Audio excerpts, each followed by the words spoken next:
제가 오늘 예배 전에 단톡방에다가 유튜브 영상 하나를 올렸습니다. 물론 예배 전이라 대부분 보지 못하셨겠지만 제가 지난주에 많이 들었던 찬양입니다. 문득 그 찬양, 아주 오래전에 듣던 찬양이었었는데 문득 생각이 나서 유튜브에 검색을 해보니까 잘 올려져 있더라고요. 한 주간 동안 찬양을 많이 들었었는데 그 인도하시는 분이 이제 론 캐놀리 목사님이라는 분이시고, 그 찬양을 비디오 테이프로 예전에 들었던 때가 언제인가 하면 90년도 초중반 이때쯤입니다. 그때 막 나왔던 찬양이었었고, 많이 찬양을 들으면서 은혜를 굉장히 많이 받았었는데, 그때 제가 찬양을 영상으로 이제 비디오 테이프로 보면서 감동과 함께 신기했었던 것이 있었습니다. 그 뭔가 하면, 여러분들 한번 보십시오. 인도하시는 인도자 목사님도, 앞에서 함께 찬양하는 콰이어들로 서 있는 분들도, 연주하시는 모든 연주자들도, 그리고 회중석에서 함께 예배하는 분들도 대부분 다 나이가 많이 드신 분들이더라고요. 제가 그 30여 년 전에 이제 찬양을 보면서, 참 저 미국이라는 나라는 저 연세 드신 분이, 머리가 희끗희끗하신 분들이 앞에 나와서 저렇게 찬양을 기쁘게 하는구나. 저 연세 드신 분들이 참 연주를 저렇게 그냥 막 열정적으로 하시는구나. 참 대단하다. 그때 이런 감동을 한 개 받았었거든요, 그 당시에. 왜냐하면 우리 그 당시는 이제 90년도 초중반, 온누리 교회 두란노 경배와 찬양이 이제 막 물결을 막 일으키기 시작하면서, 저도 그 집회를 가보았지만은 가면 거의 대부분이죠. 중고등학생 청년들이 그 예배당을 꽉 채워서 정말 뜨겁게 찬양하지 않았었습니까? 그런 모습에 비하니까 저 연세 드신 분들이 앞에 나와서 그렇게 찬양하는 모습이 신선하기도 했고, 하여튼 그런 감동이 또 있었거든요.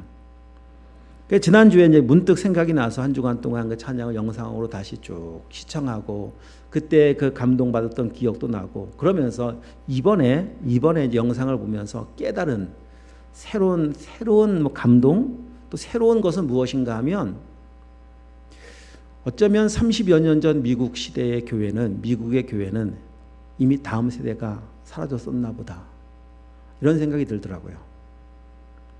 그러다 보니 앞에 나와서 찬양하시는 분들이 다 연세 드신 분들로 그렇게 구성되어 있지 않았었나? 그 집회가 나이를 제한한 집회는 절대 아닌데, 회중석을 둘러보아도, 이번에도 또 일부러 둘러보아도 청년들을 보기가 참 어렵고, 정말 가물에 콩나듯 간혹 가득 보여지는 청년들의 모습이 눈에 볼 수 있었고, 그러한 또 새로운 깨달음이 오더라고요. 그랬었나 보다. 그리고 30년 지난 미국 교회 현실은, 서구 교회의 현실은 안타깝게도 그 대형 교회들이 술집이 되고 모스크가 되고 이런 이야기들 얼마나 많이 듣게 되어집니까? 복음적인 교회들은 점점 사라져버리고 아주 이상한 교회로 전락해버리는 교회 소식들을 얼마나 많이 듣게 되어집니까? 그리고 30년 지난 오늘 현실의 우리의 교회를 살펴보았습니다. 우리 한국교회 현실들을 살펴보았습니다. 제가 그래서 일부러 더 우리 지난 한 주간 동안 다른 교회 영상들을 좀 많이 찾아보았었는데, 유명하다고 하는 대형 교회들조차도 이제는 앞에서 찬양하고 연주하는 사람들이 시니어 세대들로 가득 채워져 있는 교회들이 굉장히 많더라고요. 정말 극소수의 일부의 교회만 앞에서 찬양하는 사람들이 청년들이었습니다. 정말 일부의 교회. 오늘 이것이 한국 현실이구나. 30여 년 전 한국 교회를 그렇게 뜨겁게 열정적으로 찬양하던 그 젊은 세대들을, 지금 여러분 앉아 계신 이미 시니어 세대가 되어버렸고요. 그 흐름들을 잘 전수했었어야 하는데, 오늘 한국의 현실들은 그렇지 못한 아쉬움이 오늘 이 시대의 지금 모습 아니겠습니까? 또 생각을 해보았습니다. 또 한 세대가 또 지나서 30년이 지나고 나면 우리는 어떤 모습으로 교회가 이 세상 속에 존재하고 있을까? 이곳에 계신 분들의 대부분은 다 아마 어쩌면은 이곳에 계시지 않을 수 있습니다. 아마 30년 지나고 나면 한국에 문 닫는 작은 교회들이 굉장히 많아져 있을 것이고, 또 대형 교회들도 유지할 수 없어서 여러 어려움을 당하는 현실 속에 처해 있을 것이고, 눈앞에 물 보듯 훤히 보이더라고요. 이게 오늘 우리가 처한 현실 아닙니까? 오늘 우리가 이 시대를 맞이하면서 우리 이번 여름 사역을 앞두고 기도하면서 앞에 나와 있는 표와 같이 제가 정한 표입니다. 주여, 우리 다음 세대를 살려주옵소서. 이 기도가 정말 절실히 필요한 시대를 맞이했습니다. 우리 다음 세대들이요, 우리 잘 들어보십시오. 우리 오늘 많이 빠졌네요. 청년들도 학생들도 잘 들어보십시오. 여러분이 이 땅을 살아가면서 무엇이 필요할까? 인생을 살면서 청년 시대를 보내며 내게 꼭 필요한 것은 좋은 직장이지 라는 이것에 대한 기대와 믿음이 굉장히 큰 거 사실일 겁니다. 마음속에 그런 나름대로 자리 잡고 있는 믿음이겠죠. 좋은 배우자 만나는 것이 가장 큰 성공일 수 있겠지, 이런 마음의 기대를 가지고 현실 속에 살고 계시겠죠. 그래, 여러분, 우리 다 사셨던 분들 아실 겁니다. 진짜 우리에게 필요한 것은 무엇인가 하면 복음이 필요하고 말씀이 필요하고 하나님의 은혜가 필요합니다. 우리 청년들이요, 우리 성도들이요, 여러분들이 아침에 일찍 일어나셔서 하루를 시작함에 앞서 하나님의 말씀을 펴서 하루를 시작할 수 있다면, 그렇게 시작하고 계신다면, 하루를 기도로 시작하고 계신다면, 그러면 잘 살고 계신 겁니다. 그리고 여러분 앞날에 대해서 그렇게 살고 계신다면 걱정하고 염려할 필요 없습니다. 여러분이 믿고 계신 그 하나님께서 여러분의 선한 목자가 되셔서 성경이 말씀하신 대로 평생을 인도하실 겁니다. 가장 좋은 길로 인도하실 거예요. 그렇게 살고 계신다면, 우리 모든 젊은 세대가, 다음 세대가 살고 있다면 여름 사역을 굳이 할 필요는 없습니다. 그래서 살면 되거든요. 여름 사역을 하고 우리 제자 훈련을 하고 수련을 하는 이유가 어디에 있습니까? 그런 삶을 살도록 하는 거예요. 아침에 일어나면 말씀으로 기도로 하루를 시작하고, 인생의 어려움을 만났을 때 그래서 믿음으로 돌파해가는 삶을 한번 살아보도록, 잘 안 되다 보니까 그러한 삶으로 연결시키고자 이런 특별한 시간들을 갖는 거 아니겠습니까? 여러분 현실 속에서 지금 살고 계신다면 그런 분들에게는 제자훈련 한번 갑시다, 그런 말씀 더 안 드리겠습니다. 그냥 그래서 살치면 됩니다. 근데 만약에 그것이 안 되고 있다면, 말씀 성경책 한번 펴는 것은, 오늘 이렇게 주일날 일주일에 한 번 와서 성경책 펴는 것이 전부라면, 그러시다면, 기도는 식사기도도 제대로 못하고 있는 것이 나의 현실이라면, 그럼 여러분, 주여 나를 살려주옵소서, 이런 마음으로 하나님의 은혜를 구하는 이 여름이 되어야 합니다. 그래서 말씀 앞에서 내 인생의 완전한 터닝 포인트가 이루어지고, 그 하나님의 은혜에 붙잡혀 살아가는 그 기쁨과 감격과 영광을 맛보는, 인생의 미래를 걱정하지 않고 주님 손에 붙잡혀 살아갈 수 있는 믿음의 삶으로 대전환이 필요하지 않겠습니까? 그런 은혜의 시간들이 올 여름 되실 수 있길 축복합니다. 그래서 여러분, 그런 마음으로 우리 사랑하는 우리의 다음 세대들, 우리 자녀들이 정말 주님 앞에 믿음의 사람으로 세워지는 그 일을 위해서 너무 시급한 현실 속에 처해 있고, 여러분 그런 중차대한 현실 앞에 우리는 기도해야 되는 책임감이 우리 가운데 있습니다. 그런 마음으로 우리 한 주간 동안 진행되어지는 새벽 기도에 마음을 모아 동참해 주시길 부탁드리겠습니다. 자, 오늘 맥주 감사주일입니다. 오늘 성경에는 77절 이런 표현으로 표현하고 있는데, 다른 표현으로 보면은 오순절, 초실절 다 같은 의미의 표현이 오늘 이 맥주 감사절입니다. 이 절기의 의미는, 일단 초실절 하면은 처음 열려진 곡식의 열매를 가지고 감사하며 지내는 절기, 제사하는 날, 바로 맥주절 초실절입니다. 근데 이 말씀을 하신 때가 언제인가 하면, 또 하신 장소가 어디인가 하면 광야에서, 그리고 이 처음 말씀하셨을 때에는 광야에 나온 지 출애굽한 지 2달밖에 안 됐을 때 이 말씀을 하시거든요. 광야에서 무슨 농사를 지을 수가 있겠습니까? 농사를 지을 수 없는 광야에서 이 말씀을 하고 계신다라고 하는 것을 주목해야 합니다. 그 말은 이제 앞으로 농사를 짓는 가나안 땅 들어가면 지켜야 될 절기인데, 그러면은 가나안 땅 들어가서 지켜야 될 절기라면은 굳이 앞으로 가나안 땅, 광야를 지나가야 될 기간이 굉장히 먼데 뭐 이렇게 미리 말씀하실 필요가 있겠습니까? 40년 광야를 지나가야 하는데 2달밖에 안 됐는데 이 말씀 미리 할 필요 있습니까? 맨 마지막 광야의 끝 무렵에 말씀하셔도 될 것 같은데 하나님은 그렇게 말씀하지 않았습니다. 앞으로 농사를 지어 첫 열매를 거두려면 40년이 남아있는데 이 미리 말씀하신 것이 무엇인가 하면, 이 절기는 농사하고 열매를 얻은 40년 뒤에 지켜야 될 절기가 아니라, 하나님께서 이 절기는 이 광야를 지나가는 이 광야에서도 이 절기를 지키라는 것입니다. 그 말은 무슨 말인가 하면, 앞으로 하나님께서 인도하실 것을 믿고 지키라는 거예요. 열매 맺는 땅으로 인도하실 것을 믿고 그 땅으로 인도하실 하나님을 기대하면서 미리 믿음으로 바라보시면서 감사의 절기를 지키라는 겁니다. 현재 머물러 있는 장소는 광야이고, 광야에서 풀 한 포기 내가 심어 자랄 수 없는 곳이지만, 그런 광야에 있지만은 이 광야에서 가나안을 미리 바라보라는 겁니다. 여러분, 진짜 하나님을 신뢰하여 믿음으로 가나안을 바라볼 수 있다면 광야에서도 감사할 수 있습니다.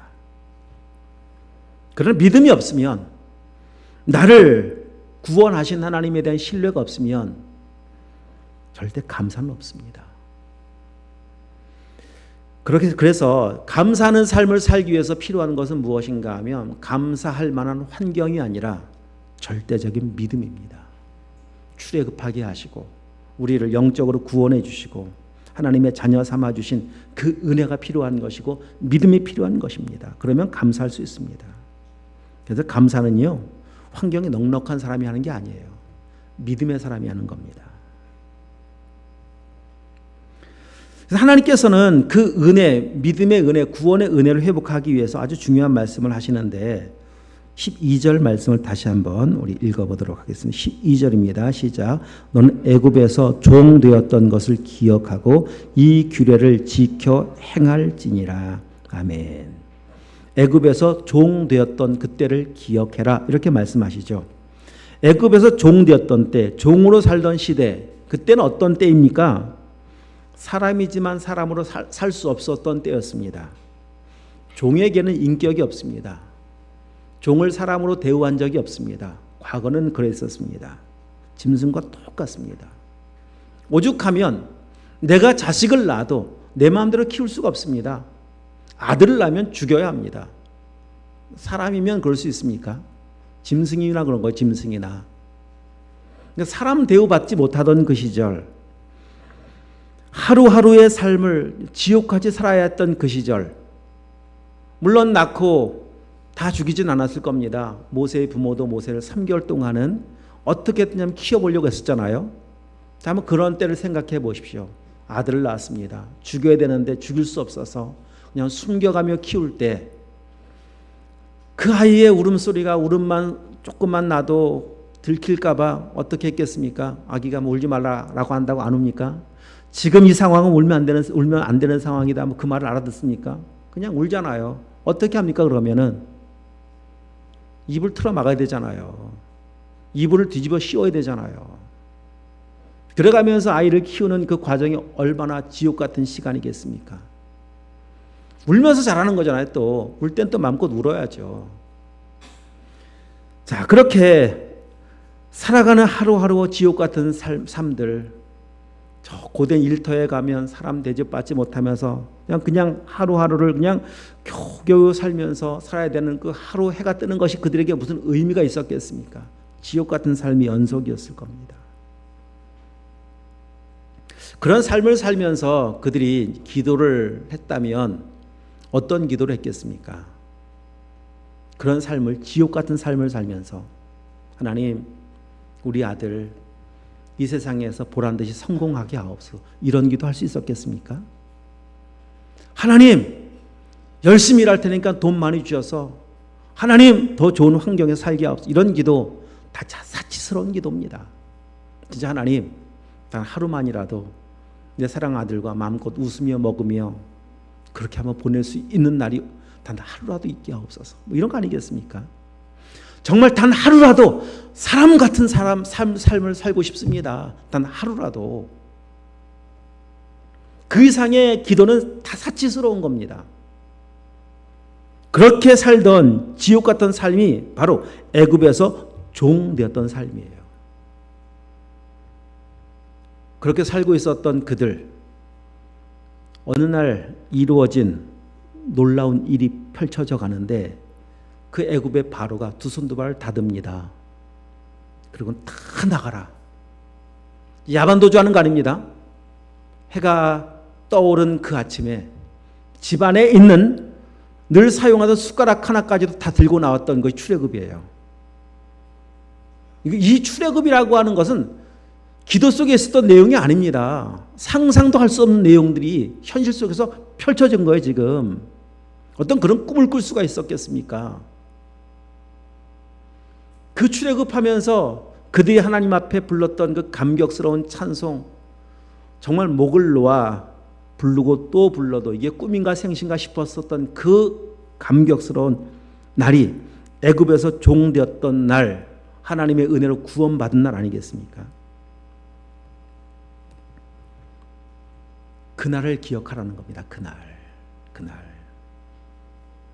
그날을 기억하라고 말씀하시고 계신 이 말씀을 다시 생각해 본다면 그 은혜를 다 잃어버렸다는 거예요.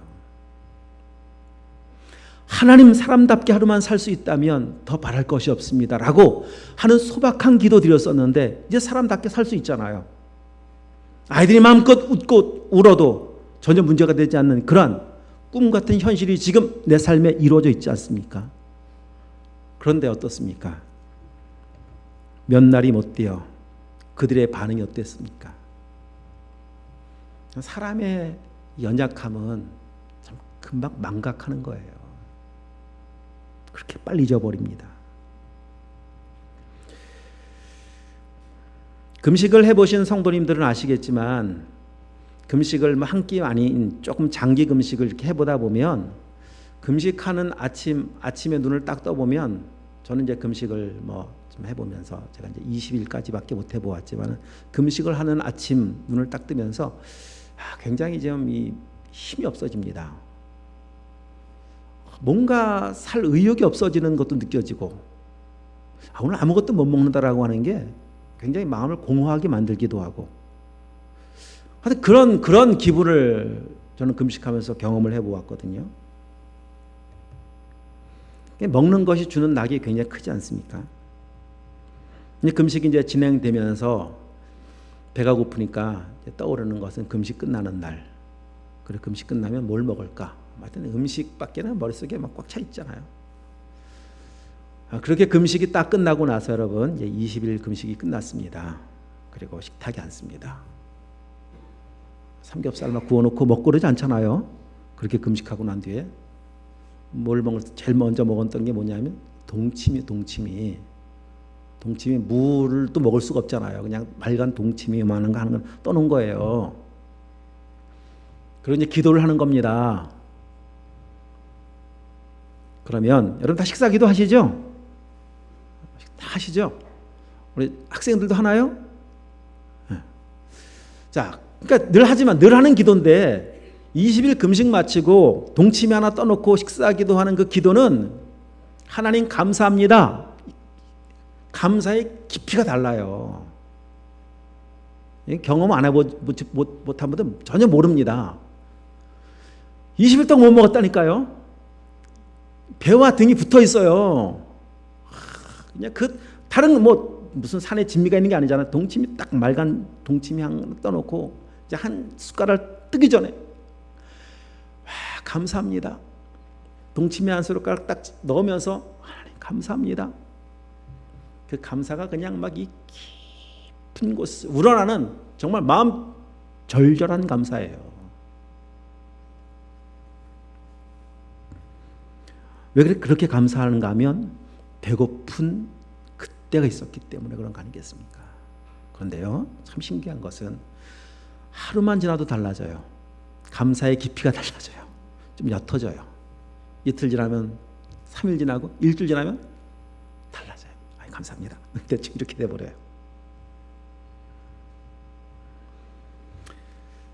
하나님께서 종 되었던 때를 기억하라고 하는 의미는 다른 데 있지 않습니다. 종 되었던 때를 다 잊어버린 채, 여러분 금방 잊어버린 채 홍해 만나니까 홍해 만나는데 며칠 안 걸렸습니다. 홍해 만나자마자 금방 원망이 쏟아져 나옵니다. 홍해를 여는 기적도 베풀어 주셨지만은 딱 3일 지나서 마라의 쓴물 만나니까 또 원망이 쏟아져 나옵니다. 단물로 바꿔주었습니다. 또 며칠 지나서 먹을 게 없다고 신광야에서 또 원망과 불평이 쏟아져 나옵니다. 하늘에서 만나를 비처럼 내려주셔서 먹을 거 해결해 줬더니 마실 거 없다고 또 원망과 불평이 쏟아져 나옵니다. 반석을 쳐서 생수를 공급해 주셨는데 또 지나고 나니까 원망과 불평이 쏟아져 나옵니다. 왜 매일 똑같은 메뉴밖에 없습니까? 애굽에서는 그렇지 않았었는데 하루가 멀다 않고 원망과 불평하고 있는 그들에게 하나님은 2달 그렇게 원망 불평하는 그들을 시내산에 멈춰 세워놓으시고 모세를 불러 시내산에서 계명을 말씀하셨던 내용 중에 이 절기에 대한 말씀도 있는 거예요. 오늘 신명기의 말씀은 이 신명기 마지막 설교 중에 했던 말씀을 다시 인용하는 겁니다. 이 말씀은. 그리고 이 말씀 이미 40년 전에 시내산에서 주신 말씀이에요. 이 말씀하시는 겁니다. 하나님께서.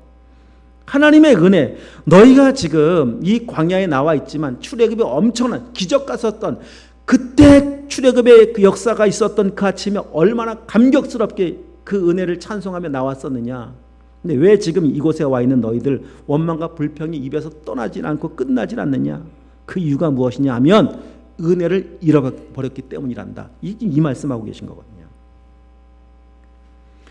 다시 은혜를 회복하지 않으면 하나님의 주시는 영원한 가나안 땅 들어갈 수 없습니다. 그래서 여러분 정말 중요한 말씀 하나 더 말씀하고 계시는 것을 찾아보아야 하는데 그것은 9절입니다.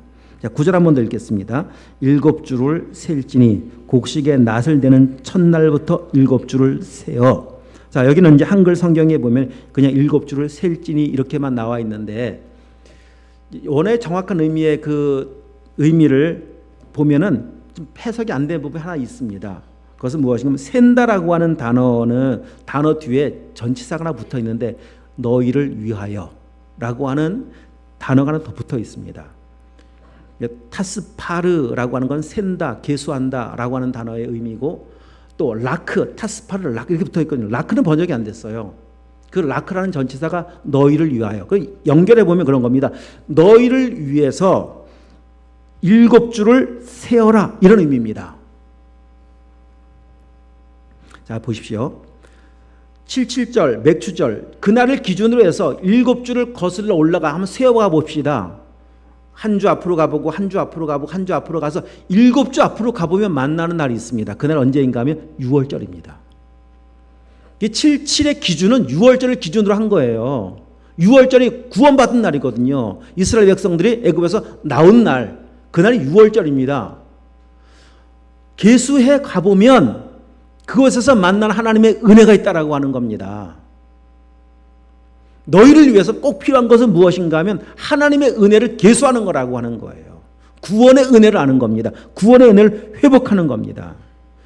앞으로 그러니까 여기까지 온 광야도 만만치 않았지만 그 이런 광야가 앞으로 더 오랜 시간 펼쳐지게 될 것이고 광야가 끝나서 가나안 땅 들어가는 것이 끝이 아니라 가나안 땅 들어가는 것도 마찬가지로 가나안 땅 들어가려면 요단강도 건너야 되고 요단강 건넌다고 다 끝이 아니라 요단강을 건너가고 나면은 거대한 여리고성도 넘어야 하고 여리고성 넘으면 끝나는 것이 아니라 그곳에는 그냥 그 완악한 7지파가 그곳에서 자리를 잡고 있고 다 전쟁하면서 정복해야 되는 그 여정들이 가나안 땅의 여정들입니다.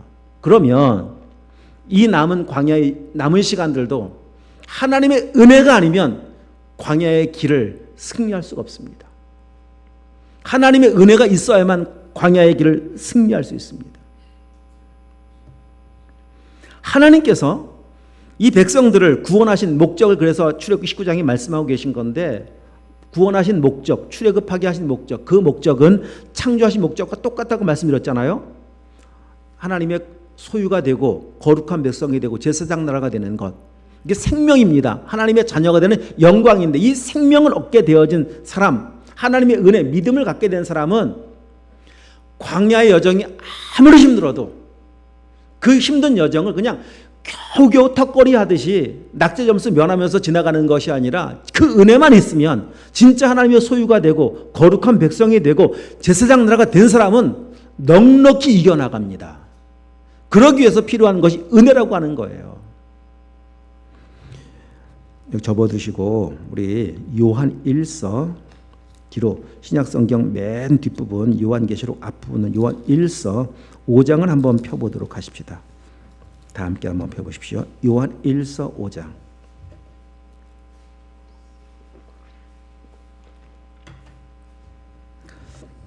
요한 1서 5장. 자, 4절 5절 한번 읽어보겠습니다. 무릇 하나님께로부터 난 자마다 세상을 이기느니라. 세상을 이기는 승리는 이것이니 우리의 믿음이니라. 예수께서 하나님의 아들이심을 믿는 자가 아니면 세상을 이기는 자가 누구냐? 보십시오. 누가 세상을 이기겠느냐?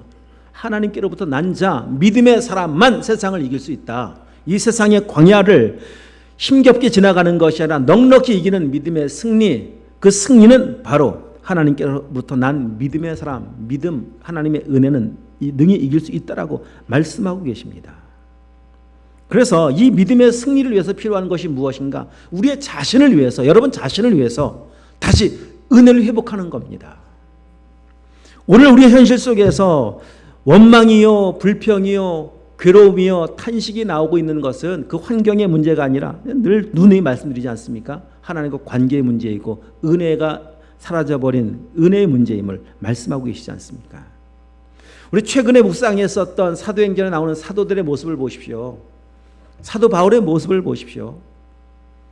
그 힘들고 어려운, 매맞고 붙잡혀가면서 고통을 당하면서 자기를 죽이려고 하는 사람 앞에, 그 왕 앞에, 총독 앞에 서서 담대하게 선포한 복음, 그리고 그가 전하고 있는 내용은 무엇인가 하면 나를 구원하시는 하나님, 나를 만나주신 예수 그리스도, 그 은혜의 나를 계수했었던 그 은혜의 사건들을 간증하고 있는 것이 바울이었습니다. 그래서 그는 이길 수 있었습니다.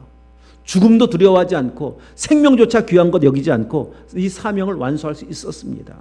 그것이 승리 아니겠습니까? 아무리 힘든 광야의 삶을 만난다 하더라도 결코 바울과 같은 사도들은, 믿음의 사람들은 원망하고 탄식하며 절망하지 않습니다. 담대하게, 정말 담대하게 나갔습니다. 우리 성경 한 군데만 더, 구약 성경으로 여러분 잘 아는 말씀 하박국서를 한번 다시 한번 찾아보도록 하십시다. 하박국 1305쪽, 구약 성경 1305쪽. 자, 3장 15절 말씀, 15절부터 18절 말씀. 자, 제가 16절부터 18절, 제가 16절 있습니다. 내가 들었으므로 내 창자가 흔들렸고 그 목소리로 말미암아 내 입술이 떨렸도다. 무리가 우리를 치러 올라오는 환난 날을 내가 기다림으로 썩이는 것이 내 뼈에 들어왔으며 내 몸은 내 처소에서 떨리는도다. 여러분 보십시오. 창자가 흔들릴 만큼, 입술이 떨릴 만큼의 고통스러운 아주 끔찍한 소식을 지금 듣고 있습니다. 이스라엘 멸망의 소식입니다. 이 엄청난 고통의 소식 듣고 있는 이 하박국 선지자, 그의 고백을 한번, 그 다음 고백을 보도록 할까요?